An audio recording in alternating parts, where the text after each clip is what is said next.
Hi, Jim. It's so nice to have you on the show. How are you doing today? I'm great. How about yourself? I'm doing fine as well. And thank you so much for coming.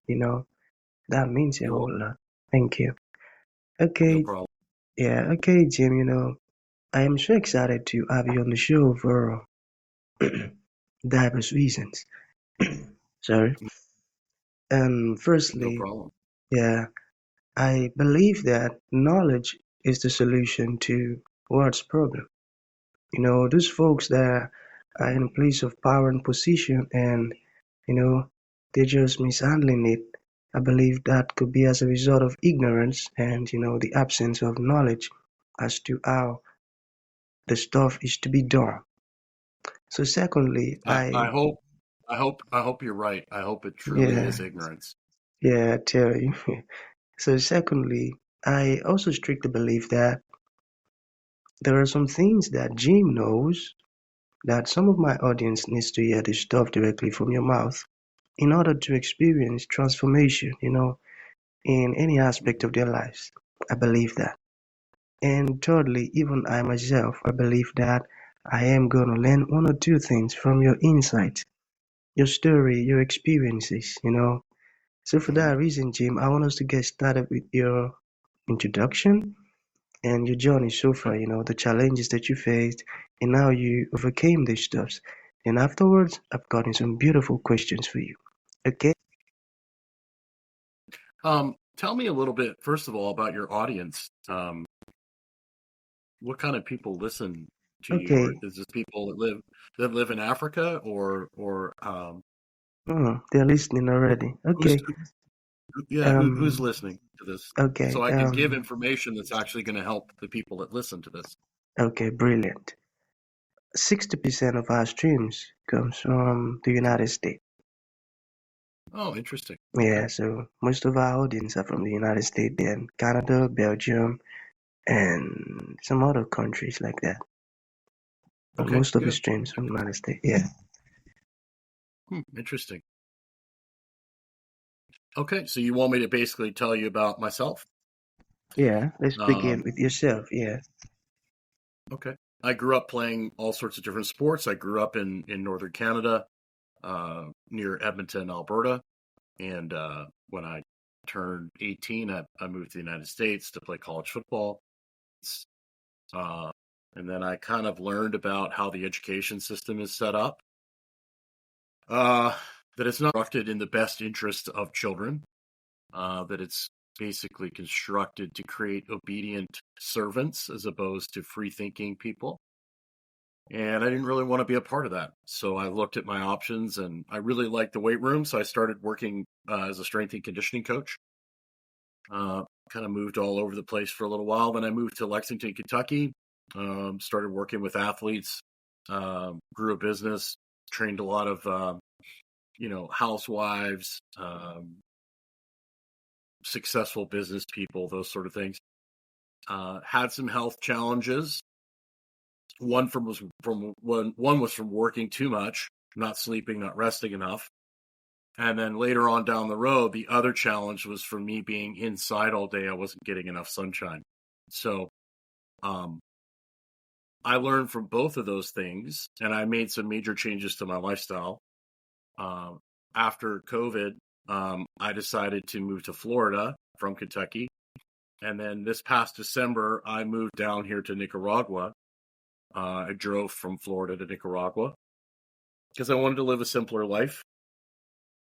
And I wanted to build a gym on the beach. The property that I'd chosen didn't work out. So now I'm kind of looking around, but I really like being here in Nicaragua. And I really enjoy challenging people and making them think about things in different ways. For the people that live in Canada, the United States, that are listening to this, the majority of people spend 98% of their day indoors.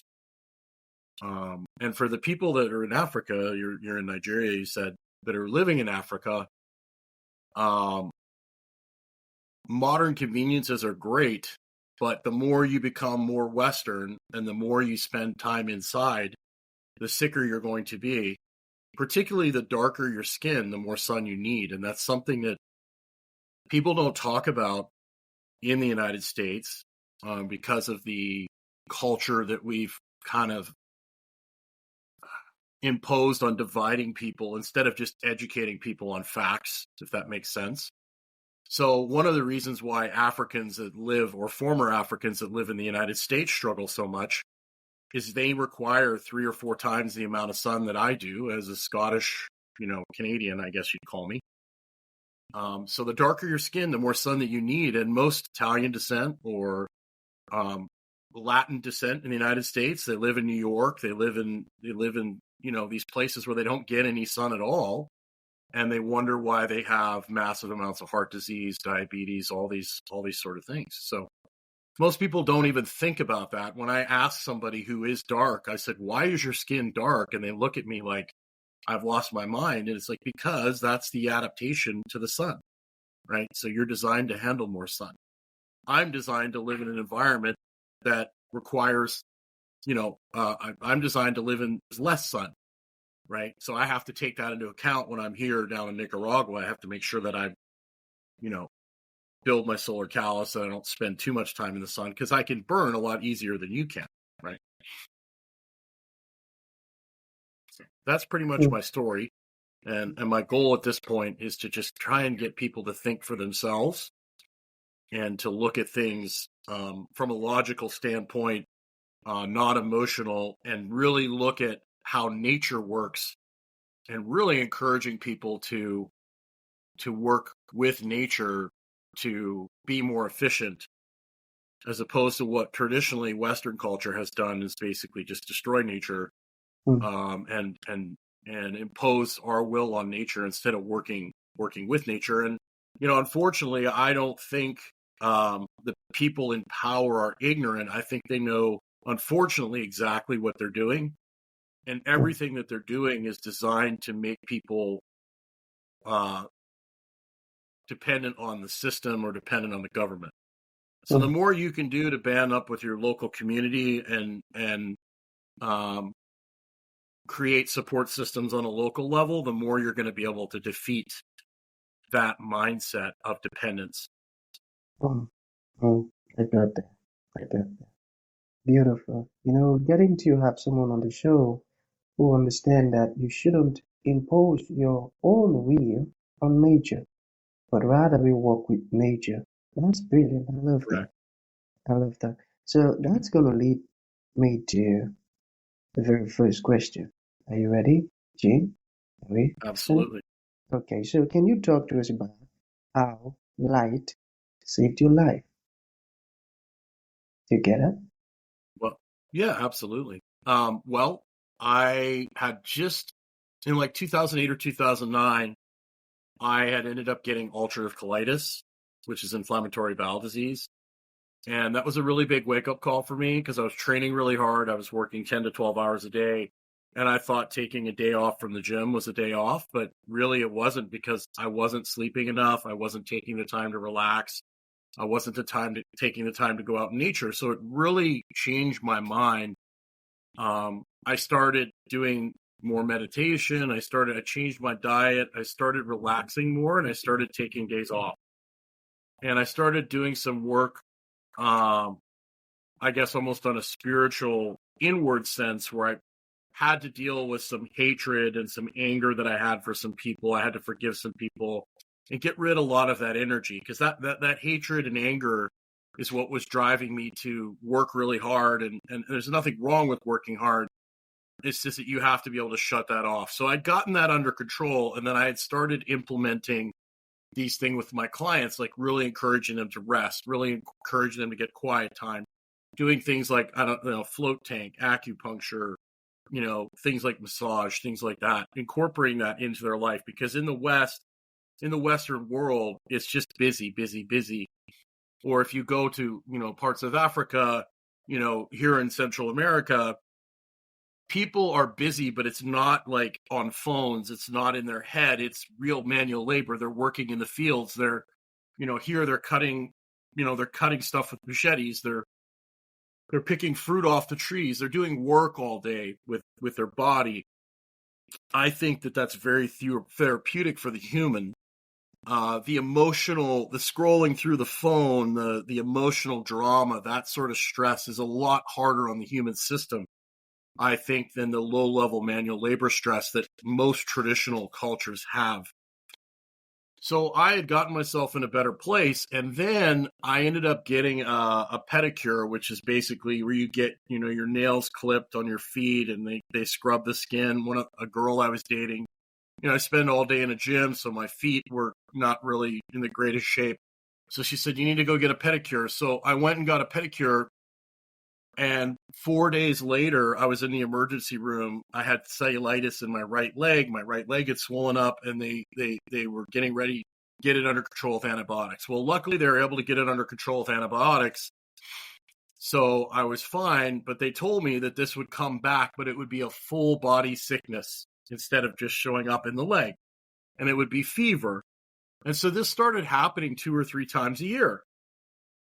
So I met a guy at a seminar I was speaking at named Dr. Jack Cruz, who's a neurosurgeon, who's a very controversial figure. He lives now in El Salvador.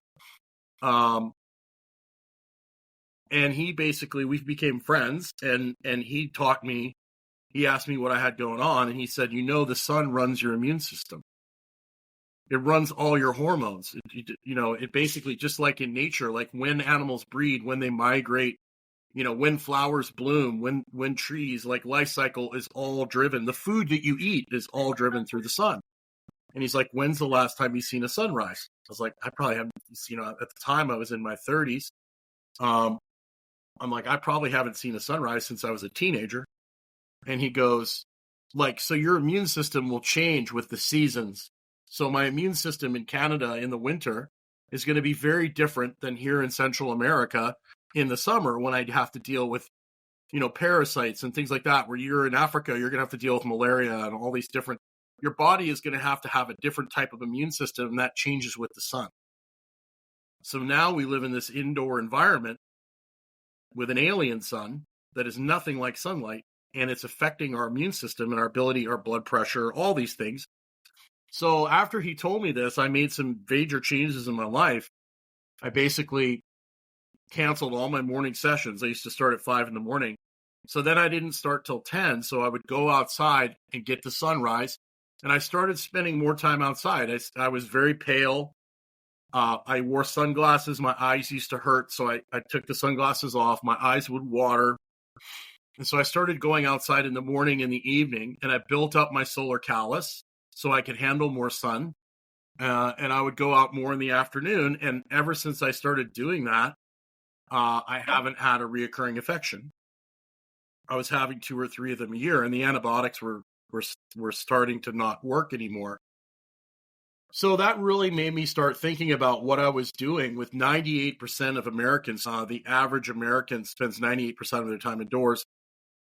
People in prison, maximum security prisoners, which are like people that have murdered people or things like that, they get more outdoor time than children do today in the United States. Right? Like, that's one of the beautiful things I love here about Nicaragua. The kids are outside, they're playing in the street. They roll up a t-shirt and put duct tape around it, and they're playing football, they're playing soccer out on the street. You don't see that in the United States because everybody's on their computers, right? They're in the air conditioning, they're not outside playing. And so I started saying, okay, so I've got to a gym. So I felt that I could talk to them about getting outside more, and I did. And I basically made it so my gym, I could open the doors. I changed the lighting in the gym a little bit. But I was like, I really want to make it so that people come to me and can work out outside. In Kentucky, that's very difficult. We don't have great weather. It's kind of yucky in the winter and a little too hot in the summer. So I started looking at Florida and Mexico, and then it was just way too at Nicaragua. And so now I'm here in Nicaragua. But now I basically spend my time educating people on, our father, the guy named Dr. Leland Stillman, which is, walk outside 3 times a day, preferably after meals, to get your light exposure, improve your fitness level, eat a protein at every meal, chicken, beef, steak, drink high quality water, preferably spring water, get the lights off at night, and have good social connection, time with people, educating them on these things, these daily habits that we need to do to get a little more back in touch with nature so that we can heal and we can live. We don't need to live like the Amish, and you don't need to go back to living like a tribesman, or a hunter gatherer person. But you have to stay in touch enough with nature so that you can stay healthy. Beautiful. What you just explained now, it's so educating, and I am definitely going to apply it today because I've been indoors since yesterday now. I haven't even received any sunlight. So after listening to this now, you just inspired me to go out and get some light. So I love that. Okay, so there we go. Okay. Sure. Can you talk to us about the difference between performance and health? Sure. It's kind of the difference between a really fast car and a family car. Okay. Really fast cars are fun, but they're expensive to fix, right? Really, family cars are very reliable. They don't go as fast. They're a lot more comfortable. And it's the same thing in performance and health. If you're a high level athlete, it's not about health. It's about basically managing dysfunction, is the way I would put it. Like race cars, they rebuild the engine a lot. They have to replace the brakes a lot. They have to replace the tires a lot. Injuries are just kind of a part of high level performance. Whereas the family car, the Toyota, if you drive the family car in a reasonable way at the speed limit and you take it and get the oil changes, you might only need to change the tires once every 3 years. You might only need to do the brakes once every 3 years. Whereas with a race car, a high performance vehicle, you're having to do more oil changes. The tires are a lot more expensive. More parts are going to wear down and break. So that's basically the difference. So if you're basically you want to live a long time, you want to flirt with performance. You don't want to marry it. So if you look at like the people in, is it the Maasai in Africa? Is it the Maasai, or what's the African tribe that jumps in the air? You know what I'm talking about? What's the name of that tribe? The internet all the time. They're jumping in the air. Oh, not familiar. You don't see these African tribal cultures that have great life expectancy. They're not like killing themselves with high levels of performance in sport. Does that make sense? They're not doing high intensity HIIT training. I mean, they're doing there's some Africans that do endurance running and things like that. But most of the work that traditional cultures do is at a low level. It's a moderate to low level. The problem, what's happened in the West, is we've taken away all of that low level activity and we've replaced it with low level chronic stress. And then what happens is we try and make up for that with intensity. Does that make sense? You have all these gyms here in the United States on every corner, and people have sat all day and haven't moved. And then they try to go to the gym for 45 minutes and they try and work out and make up for all the movement they missed out on. Whereas if you look at hunter-gatherer tribes in South America, in Africa, they're walking all day. They might be running at a low pace all day. And then they might home, or they might have to run from a lion occasionally. They're not doing like really hard things all the time, but they're doing low to mid-level stuff all the time. And then they have an occasional time where they have to do something hard, right? Whereas in the United States, we've replaced low constant stress. And then people are like, well, I haven't moved at all today, so I'm going to go to the gym and I'm going to do a HIIT class. They're trying to make up for lack of activity with intensity. And it doesn't really end well for most people. That's why we have a gym on every corner in the United States with some of the highest obesity rates in the world. Oh. Oh. If you look at the difference between, if you Google like pictures of people at Woodstock or beach picture in the United States, Yeah. you will not see an overweight person. Mm. That's only, what, 50 years ago, right? Right. That's how much things have changed in the U.S. Now, if you go to a store in the U.S., you will be lucky if you see a fit person. It's the opposite. And a big part of that is because people in the 70s lived a more outdoor life. They were more active. They mowed their own grass. Now in the United States, people don't do anything. They don't even have to make their own food. You can call Uber Eats and they deliver the food to your house. People don't even have to lift a finger. They can just sit in their living room and order all their food, and everything's done for them. Oh, that was a great explanation. Thank you for explaining Thank you. that way. Okay, You're so welcome. to an end, James, what would you like to leave the audience with, like a final thought? And to those ones who would like to reach out to you, learn more about what you do, how can that be possible? Sure. Well, the thing I would like to make you think about is there's nothing wrong with technology, but you use the technology to get the result. Like I use the internet and technology so that I can live in Nicaragua and I can work anywhere in the world. I don't let the technology use me. And that's basically the technology is being used to turn you into a complacent, compliant consumer.